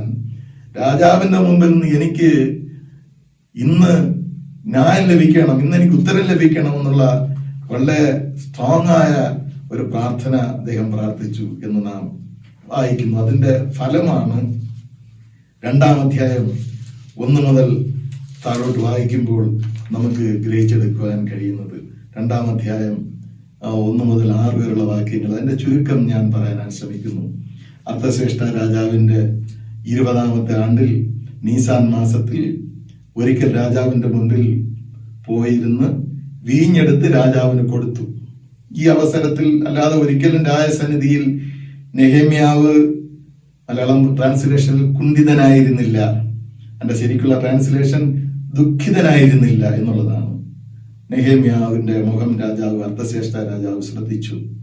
മുഖം മനസ്സിന്റെ കണ്ണാടിയാണ് എന്ന് നമുക്കറിയാമല്ലോ. മുഖം വാടിയ പരിസ്ഥിതിയിൽ രാജാവിന് ഭോജനം വിളമ്പാനായിട്ട് സാധ്യവുമല്ല. നമ്മളും ഒരു വീട്ടിൽ പോകുമ്പോൾ അതിഥി സൽക്കാരത്തിൽ ആരെങ്കിലും എന്തെങ്കിലും കൊണ്ടുതരുമ്പോൾ അവരെ ചിരിയും മുഖവും തരുന്ന രീതിയും ഒക്കെ ശ്രദ്ധിച്ചിട്ടേ ഭക്ഷിക്കാറുള്ളൂ. അല്ലെങ്കിൽ സാധാരണയായിട്ട് നമ്മൾ ആ ഭക്ഷണം സ്വീകരിക്കാറില്ല എന്നുള്ളത് നമുക്ക് പരിതമായ ഒരു കാര്യമാണ്.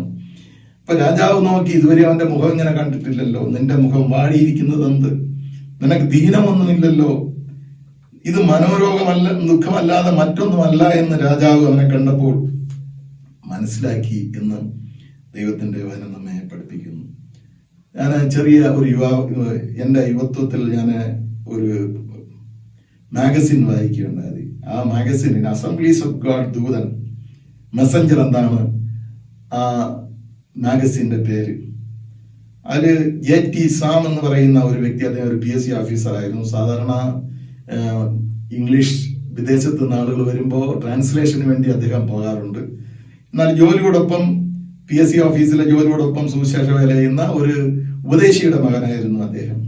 അദ്ദേഹം ഈ സബ്ജക്ട് പഠിപ്പിക്കാനായി ചില ചോദ്യങ്ങൾ ആ മാഗസിനകത്ത് ചോദിച്ചിട്ടുണ്ട്. അതിങ്ങനെയാണ്: നെഹമ്യാവേ, നീ കരയുന്നത് എന്താണ്? നെഹമ്യാവേ, നീ ദുഃഖിക്കുന്നത് എന്താണ്? നിനക്ക് തീരാരോഗങ്ങൾ വല്ലതും പിടിച്ചോ? നിന്നെ ആരെങ്കിലും കൊന്നുകളയുമെന്ന് പറഞ്ഞോ? എന്താണ് നിന്റെ പ്രശ്നം? നീ ഭയത്തിന്റെ മധ്യത്തിലാണോ? നിന്റെ ജോലി നഷ്ടപ്പെടുമോ? എന്താണ് നിന്റെ ദുഃഖത്തിന് കാരണം എന്ന് ചില ചോദ്യങ്ങൾ നെഹമ്യാവിനോട് ചോദിക്കുന്നു. എന്നിട്ട് നെഹമ്യാവ് ഉത്തരം പറയുന്നു. വേദപുസ്തക അടിസ്ഥാനത്തിൽ ഉത്തരം പറയുന്നു: എന്റെ പിതാക്കന്മാരുടെ കല്ലറകളുള്ള പട്ടണം നശിച്ചിരിക്കുകയാണ്, ആലയത്തിന്റെ വാതിലുകൾ ചുട്ട് എരിച്ചിരിക്കുകയാണ്, മതിലുകൾ ഇടിഞ്ഞിരിക്കുകയാണ്, അത് കാരണം ആരാധന തടസ്സപ്പെട്ടിരിക്കുകയാണ്, അവിടെ ജനം ഭയങ്കരമായ വേദനയിലാണ്, അവർക്ക് മാനഹാനി സംഭവിച്ചിരിക്കുകയാണ്. ഈ അവസ്ഥയിൽ എനിക്ക് കരയാതിരിക്കാൻ കഴിയുകയില്ല. അപ്പോൾ വളരെ ഭയത്തോടു കൂടി നെഹമ്യാവ് ഉത്തരം പറഞ്ഞു രാജാവിനോട്: രാജാവ് ദീർഘായുസിരിക്കട്ടെ, എന്റെ പിതാക്കന്മാരുടെ കല്ലറയുള്ള പട്ടണം ശൂന്യമായും അതിന്റെ വാതിലുകൾ തീ കൊണ്ട് നശിച്ചും കിടക്കെ എന്റെ മുഖം വാടാതിരിക്കുന്നത് എങ്ങനെയെന്ന് പറഞ്ഞു എന്നാണ് 2-ാം അധ്യായം 3-ാം വാക്യത്തിൽ നാം വായിക്കുന്നത്. ദൈവം പ്രവർത്തിച്ചു. നിന്റെ അപേക്ഷ എന്തെന്ന് രാജാവ് ചോദിച്ചു. അവിടെയും ഉടനെ ഉത്തരവൊന്നും പറഞ്ഞില്ല അദ്ദേഹം. നാം ദൈവത്തിന്റെ വചനത്തിൽ വായിക്കുന്ന ഉടനെ അവൻ സ്വർഗത്തിലെ ദൈവത്തോട് പ്രാർത്ഥിച്ചിട്ട് സംസാരിച്ചു.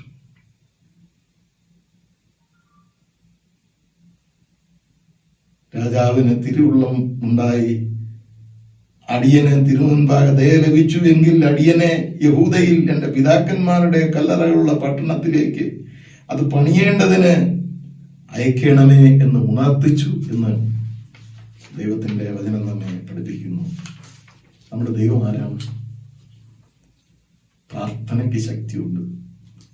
ഹൃദയം നൊന്ത് പ്രാർത്ഥിക്കുമ്പോൾ പ്രാർത്ഥനയ്ക്ക് ശക്തിയുണ്ട്. ഞാൻ നിങ്ങളെ പഠിപ്പിക്കേണ്ട കാര്യമല്ല, പലപ്പോഴും നമ്മൾ ഒരുമിച്ച് അനുഭവിച്ചിട്ടുള്ളതാണ്. ഞാനതൊന്ന് ഓർമ്മിപ്പിച്ചു എന്ന് മാത്രം. പിന്നെ ധാരാളം സംഭവങ്ങളുണ്ട്. അതിന്റെ പശ്ചാത്തലം ഒരു പേജില് വരത്തക്ക രീതിയിൽ, ചെറിയ പേജിൽ വരത്തക്ക രീതിയിൽ രേഖപ്പെടുത്തിയിട്ടുണ്ട്. പിന്നീട് നിങ്ങൾ വായിക്കുകയും മനസ്സിലാക്കാൻ ശ്രമിക്കുകയും ചെയ്യുക. നെഹമ്യാവിന്റെ പ്രാർത്ഥന കേട്ടു. പോയി പണിയാനുള്ള അനുവാദം കിട്ടി. യെരുശലേമിലേക്ക് കടത്തിവിടാനുള്ള പാസ് കിട്ടി, ലെറ്റർ കിട്ടി.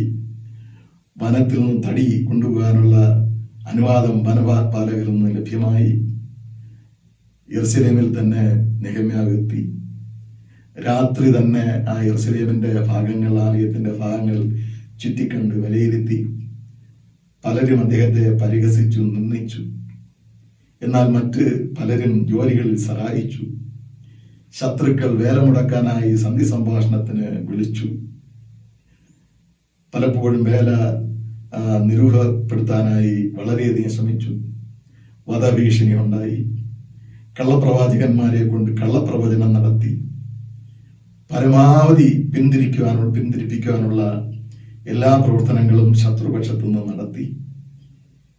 എന്നാൽ ചിട്ടയായുള്ള പ്രവർത്തനങ്ങളും ശ്രദ്ധയോടുകൂടിയ പെരുമാറ്റവും പ്രാർത്ഥനയും ദൈവാശ്രയവും ഒക്കെ ഒരു ജനത്തിന്റെ ഐമേനികളുടെ മുന്നേറ്റത്തിന് കാരണമായ സംഭവമായി മാറ്റാനായിട്ട് നെഹെമ്യാവയ്ക്ക് സാധിച്ചു. മോശയുടെ ന്യായപ്രമാണ പ്രകാരം ആരാധനകൾ യഥാസ്ഥാനപ്പെടുത്തി ലേവ്യരെയും പുരോഹിതന്മാരെയും സംഗീതക്കാരെയും ഒന്ന് കൂട്ടിയിണക്കി സംഘടിപ്പിച്ച് ആരാധനയും ശുശ്രൂഷയും ചിട്ടയാക്കി പാപബോധനവും പാപമോചനവും ഉപവാസവും ലഭ്യമാകത്ത രീതിയിൽ പ്രാർത്ഥനകളൊക്കെ നടത്തി. ന്യായപ്രമാണം ജനത്തെ വായിച്ച് കേൾപ്പിച്ചു. ജനത്തെ കൊണ്ട് പുനർപ്രതിഷ്ഠ നടത്തി, ഒരു പുനർചിന്തനം നടത്തി. ആലയത്തിന്റെ നടത്തിപ്പിന് ദശാംശം ശേഖരിക്കുവാനുള്ള കാര്യങ്ങൾ ചിട്ടപ്പെടുത്തി. അതുമാത്രമല്ല, ജനത്തെയും ആലയത്തെയും ശുദ്ധീകരിച്ചു എന്ന് നാം ദൈവത്തിന്റെ വചനത്തിൽ വായിക്കുന്നു. 13-ാം അധ്യായം 30-ാം വാക്യം വായിക്കുമ്പോൾ പുരോഹിതന്മാർക്കും ലേവ്യന്മാർക്കും ഓരോരുത്തർക്കും താൻ്റെ വേലയിൽ ശുശ്രൂഷയും ക്രമവും സമയക്രമവും ഈവൻ യാഗത്തിനുള്ള വിറക് വഴിപാടും ആദ്യ ഫല ശേഖരവും എണ്ണവും ഒക്കെ ക്രമപ്പെടുത്തിയെന്ന് ദൈവത്തിന്റെ വചനത്തിൽ നാം വായിക്കുന്നു. ഈ പുസ്തകം വായിക്കുമ്പോൾ പ്രാർത്ഥനയും പിന്നെ ചിട്ടയായ പ്രവർത്തനങ്ങളും ദൈവാശ്രയവും ദൈവശക്തിയിൽ ആശ്രയിച്ചുകൊണ്ടുള്ള തീരുമാനങ്ങളും അദ്ദേഹത്തിന്റെ ശുശ്രൂഷയിൽ വളരെയധികം ബലപ്പെടുത്തി എന്ന് നാം ഗ്രഹിക്കുന്നു.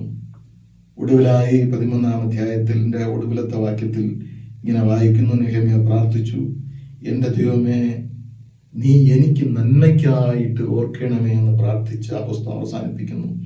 Remember me O God for good എന്നുള്ള ആ പ്രാർത്ഥനയോടുകൂടി വളരെ ചിട്ടയോടുകൂടി ദൈവാശ്രയത്തോടുകൂടി ഒരു ഐമേനി ആരംഭിച്ച പ്രവർത്തനം വളരെ ഫലവത്തായി തീർന്നു എന്ന് നാം അറിയുന്നു.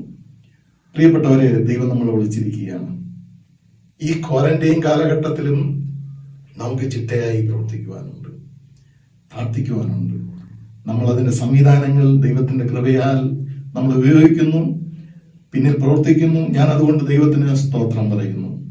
ഒരു ഐമേനിയുടെ പ്രാർത്ഥനയും നിശ്ചയദാർഢ്യവും അനേക പ്രതിസന്ധികളെ അതിജീവിച്ച് അവസാനം അനേകം മറ്റ് ഐമേനികളെ കൂട്ടായി സഹകരിച്ച് അവരെ കൂട്ടിവരുത്തി പുരോഹിതന്മാരോടൊപ്പം, ഐമേനികൾ മാത്രമല്ല, ഈ പുസ്തകം വായിക്കുമ്പോൾ അവരോടൊപ്പം ശുശ്രൂഷയെ ശക്തിപ്പെടുത്തി ഒരു പുനരുദ്ധാരണ പ്രവർത്തനം നടത്തി ദൈവത്തിന്റെ അത്ഭുതം അതിലൂടെ മനസ്സിലാക്കാൻ സാധിക്കത്തക്ക രീതിയിൽ പ്രവർത്തിച്ചതായിട്ട് ദൈവവചനം നമ്മെ പഠിപ്പിക്കുന്നു. നിങ്ങൾക്ക് ദൈവത്തിന് വേണ്ടി എന്ത് ചെയ്യാൻ കഴിയും? നിങ്ങൾക്ക് ഒരു നല്ല ജോലിയുള്ളതും നിങ്ങൾക്ക് നല്ല കഴിവുകളുള്ളതും നിങ്ങൾക്ക് സാമ്പത്തിക ശേഷിയുള്ളതും ഒരു തെറ്റാണോ? പല ഉത്തരവാദിത്തങ്ങളുമുണ്ട്. പക്ഷെ നെഹെമ്യാവ് സമയം കണ്ടെത്തി. നമുക്കും സമയം കണ്ടെത്താൻ സാധിക്കുമോ പ്രിയപ്പെട്ടവരെ? നെഹെമ്യാവ് നമ്മെ നല്ലൊരു പാഠം പഠിപ്പിക്കുന്നു.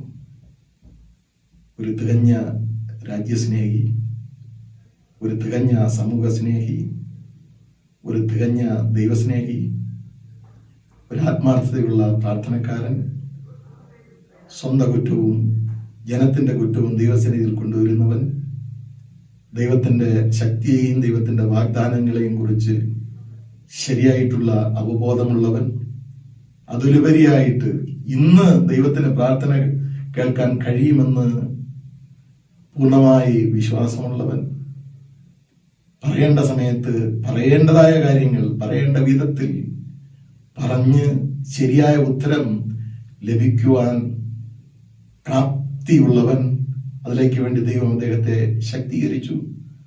ദൈവത്തിന് സ്തോത്രം. നമ്മെയും ദൈവം ശക്തീകരിക്കട്ടെ. ദൈവത്തിന് നമ്മെക്കുറിച്ചൊരു ഉദ്ദേശമുണ്ട്. ആ ഒരു ഉദ്ദേശത്തിലേക്ക്, പദ്ധതിയിലേക്ക് ദൈവം നമ്മെ നടത്തട്ടെ. ആമേൻ. ദൈവമായ കർത്താവേ, ഞങ്ങൾക്ക് ലഭിച്ചിരിക്കുന്ന ശുശ്രൂഷകൾക്കായി ഞങ്ങൾ ദൈവത്തിന് സ്തോത്രം പറയുന്നു. ഇതിൽ ആരും മാറി നിൽക്കേണ്ടതില്ല. എല്ലാവർക്കും ഉത്തരവാദിത്വമുണ്ട്.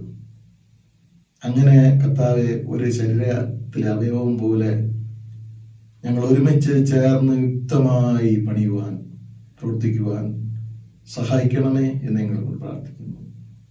വളരെ വേദന നിറഞ്ഞ, ദുഃഖം നിറഞ്ഞ, എന്തും സംഭവിക്കുമെന്നുള്ള ഒരു സാഹചര്യത്തിൽ ഞങ്ങൾ ജീവിക്കുന്നു കർത്താവേ. നിനക്ക് ഉത്തരമുണ്ടെന്ന് ഞങ്ങൾക്കറിയാം. നീ സഹായിക്കണം കർത്താവേ.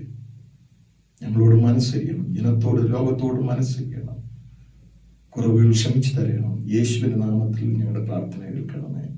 ആമേൻ. സർവശക്തിയുള്ള പിതാവായി ആകാശത്തെയും ഭൂമിയെയും സൃഷ്ടിച്ചവനായ ദൈവത്തിൽ ഞാൻ വിശ്വസിക്കുന്നു.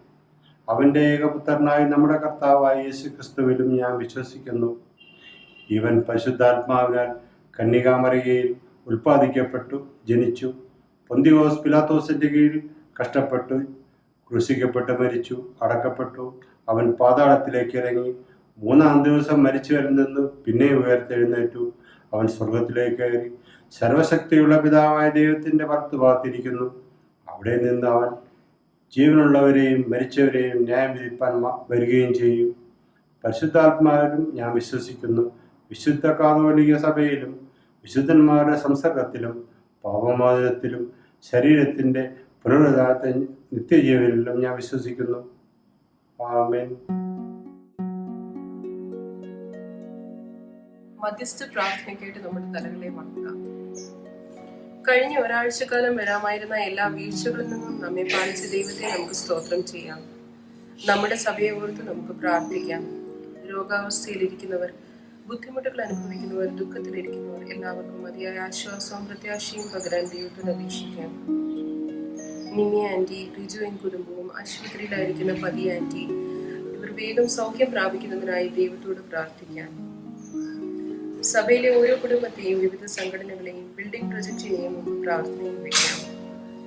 ഈ കോവിഡ് മഹാമാരിക്ക് ഔഷധം ലഭിക്കുവാനും ലോകജനത സൗഖ്യപ്പെടുവാനും നമുക്ക് കർത്താവിനോട് അപേക്ഷിക്കാം.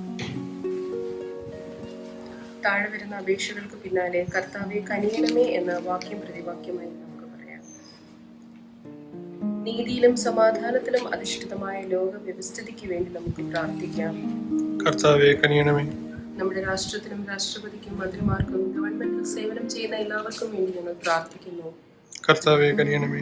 പാടങ്ങളിലും പണിശാലകളിലും വ്യവസായ സ്ഥാപനങ്ങളിലും ഖനികളിലും പ്രവർത്തിക്കുന്നവർക്ക് വേണ്ടി, തങ്ങളുടെ ആവശ്യങ്ങൾക്ക് വേണ്ടി കായികമായി അധ്വാനിക്കുന്ന എല്ലാ തൊഴിലാളികൾക്ക് വേണ്ടിയും ഞങ്ങൾ പ്രാർത്ഥിക്കുന്നു. കർത്താവെ കനിയണമേ.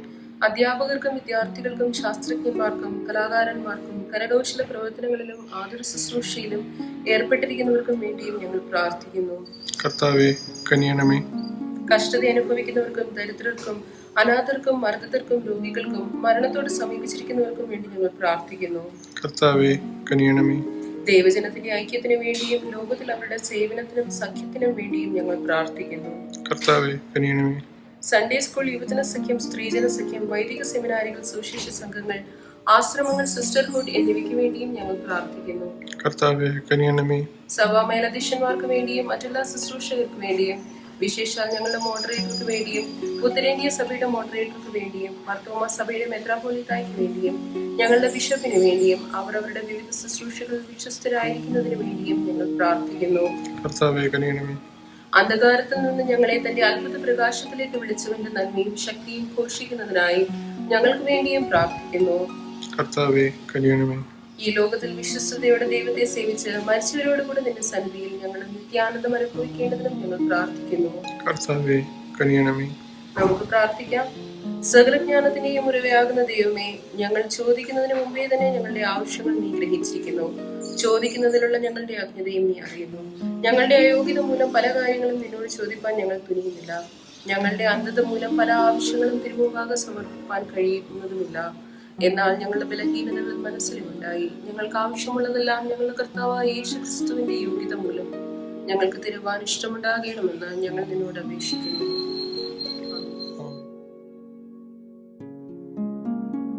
Thanksgiving.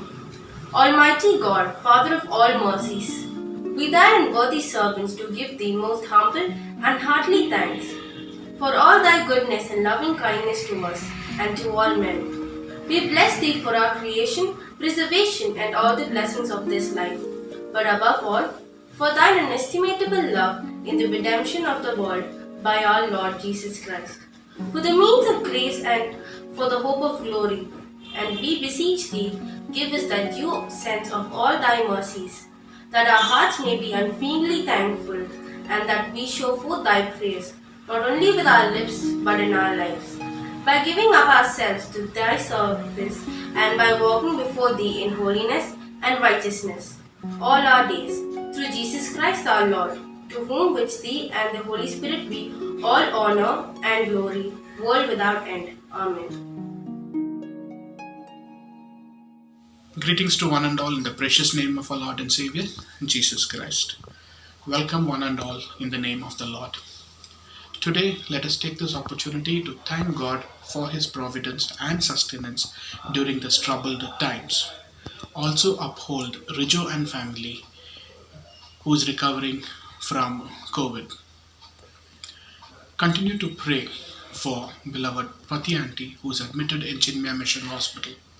If you know anyone who can donate blood, or you yourself can donate for our beloved Pati Aunty, kindly get in touch with Sheila Charles. Also join me in congratulating Miss Ashni, daughter of Krishna Kuti, who cleared her CBSE 10th grade with 87%. Thank you. God bless us all.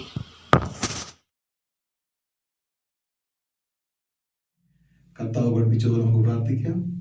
സ്വർഗസ്ഥനായ ഞങ്ങളുടെ പിതാവേ, തിരുനാമം വിസ്തരിക്കപ്പെടണമേ, തിരുരാജ്യം വരയണമേ, തിരുവിഷ്ടം സ്വർഗത്തെ പോലെ ഭൂമിയിലുമാകണമേ. ഞങ്ങൾക്ക് ആവശ്യമുള്ള ആഹാരം തരയണമേ. ഞങ്ങളുടെ കടക്കാരോടും ക്ഷമിക്കുന്ന പോലെ ഞങ്ങളുടെ പാപങ്ങളോട് ക്ഷമിക്കണമേ. ഞങ്ങളെ പരീക്ഷയെ കിടത്താതെ സകലദോഷം പിടിക്കണമേ.